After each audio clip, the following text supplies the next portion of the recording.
গণমাধ্যম নয়, গুজব মাধ্যম হয়ে উঠেছে ভারতীয় কিছু মিডিয়া। সম্প্রদায় বাংলাদেশের চলমান ইস্যু নিয়ে অপপ্রচারে লিপ্ত হয়েছেন এইসব মিডিয়া।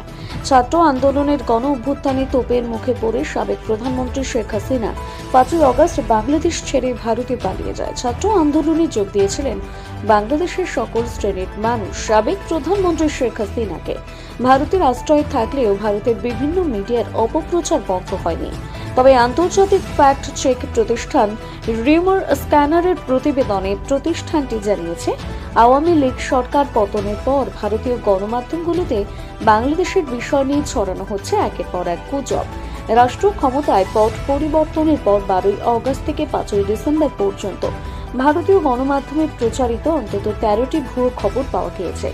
এমন ভুয়ো খবর প্রচারের তালিকায় ভারতের অন্তত 49টি গণমাধ্যমের নাম উঠে এসেছে। ভারতীয় গণমাধ্যমে বাংলাদেশ বিরোধী প্রোপাগান্ডার নিন্দা জানিয়েছে বাংলাদেশের 53 নাগরিক। এমন অপপ্রচারে উদ্বেগ প্রকাশ করেছেন তারা। পাশাপাশি তারা ফ্যাসিজমের বিরুদ্ধে জাতীয় ঐক্য ধরে রাখার আহ্বান জানিয়েছেন।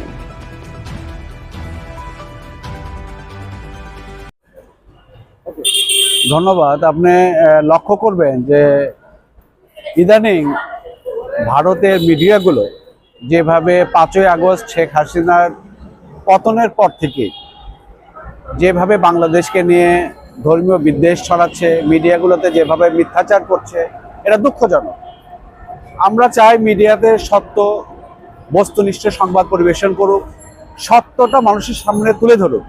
কিন্তু আজ সামান্য ভিউ পাওয়ার জন্য, সামান্য কিছু পাওয়ার জন্য এই যে প্রোপাগান্ডা চলছে বাংলাদেশকে নিয়ে, এটা দুঃখজনক। আমাদের পার্শ্ববর্তী দেশ ভারত, আমরা বন্ধুপ্রীতির দেশ। আমরা চাই আমাদের মধ্যে বন্ধুত্ব বিরাজ করুক।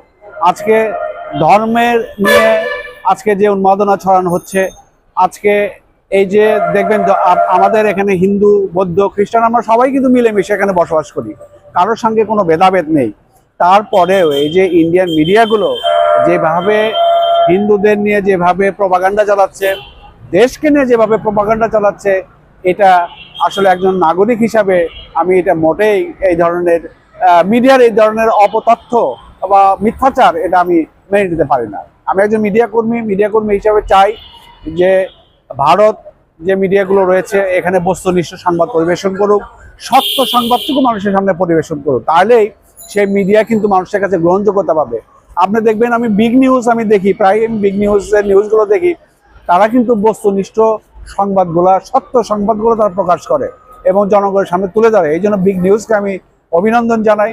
তারা সঠিক তথ্যটি জনগণের সামনে তুলে ধরে এবং সঠিক নিউজটি জনগণের সামনে তুলে ধরে। একজন সংবাদকর্মী হিসেবে আমি চাই যে প্রত্যেকটি সংবাদ মিডিয়া বস্তুনিষ্ঠ সঠিক চিত্র প্রদর্শন করুক, কারো প্ররোচনায় প্রোপাগান্ডা করে দেশকে একটি অন্য একটা দিকে নিয়ে যাক, দেশের মধ্যে যে আমাদের দুই দেশের মধ্যে যে বন্ধুপ্রীতিক সম্পর্ক রয়েছে এটা নষ্ট করুক, বিনষ্ট করুক। মিডিয়া কিছু প্রোপাগান্ডার কারণে দেশে অস্থিতিশীল পরিস্থিতি বিরাজ করুক, এটা কখনোই কাম্য নয়। আমরা চাই আমরা দুই দেশের মানুষ আমরা সুখে শান্তি থাকি। এখানে হিন্দু, বৌদ্ধ, খ্রিস্টান আমরা সকলেই শান্তিতে আছি। আজকে হিন্দুদের উপর যে নির্যাতনের কথা বলা হচ্ছে, আজকে ইয়ারে নিয়ে যে কথাগুলো বলা হচ্ছে, এগুলো কিন্তু মিথ্যা। এই দেশে কিন্তু আপনার যারা সাধারণ জনগণ, আমরা সংবাদ মিডিয়া যারা কাজ করছে, আজকে হিন্দুদের নিয়ে যে বিদ্বেষ ছড়ানো হচ্ছে, এটা কিন্তু আসলে বাস্তব সত্য নয়, এটা মিথ্যা এবং বানোয়ার, এটা প্রোপাগান্ডা।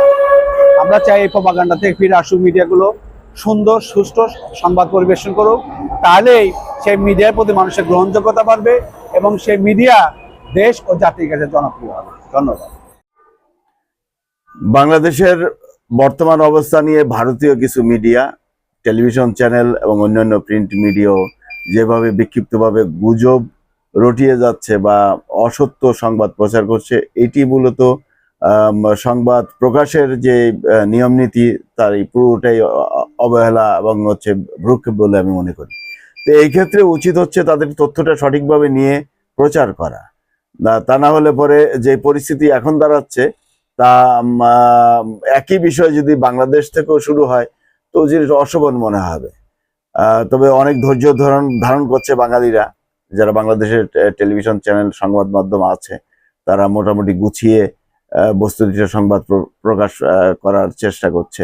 কিন্তু ভারতীয় মিডিয়া যেগুলো করছে, বিশেষ করে পশ্চিম বাংলায় কিছু মিডিয়া অতিরঞ্জিত, এটা আসলে সঠিক না। বাংলাদেশে এমন কোনো ঘটনা ঘটছে না যে ঘটনাটি তারা অতিরঞ্জিত করে একেবারে বিপর্যয়ের পর্যায়ে নিয়ে প্রচার করছে, এটা অশোভন। তো সেক্ষেত্রে আমার কাছে মনে হয় যে বিগ নিউজ নামের একটি চ্যানেল আছে, যা ভালো, ওরা মোটামুটি বস্তুনিষ্ঠ সংবাদ প্রকাশ করার চেষ্টা করছে। আর এই মূলত 5 তারিখের পর থেকেই যেই প্রোপাগান্ডা শুরু হয়েছে, গুজব শুরু হয়েছে টেলিভিশন চ্যানেলে, পত্রিকাতে, ইন্ডিয়ান পত্রিকাগুলো এবং চ্যানেলগুলোতে, এটা তো অত্যন্ত আশাহত। আমরা দু দেশের সম্পর্ক স্বাভাবিক চাই, সুন্দর চাই, ন্যায় নীতির এবং ন্যায্যতার ভিত্তিতেই চাই।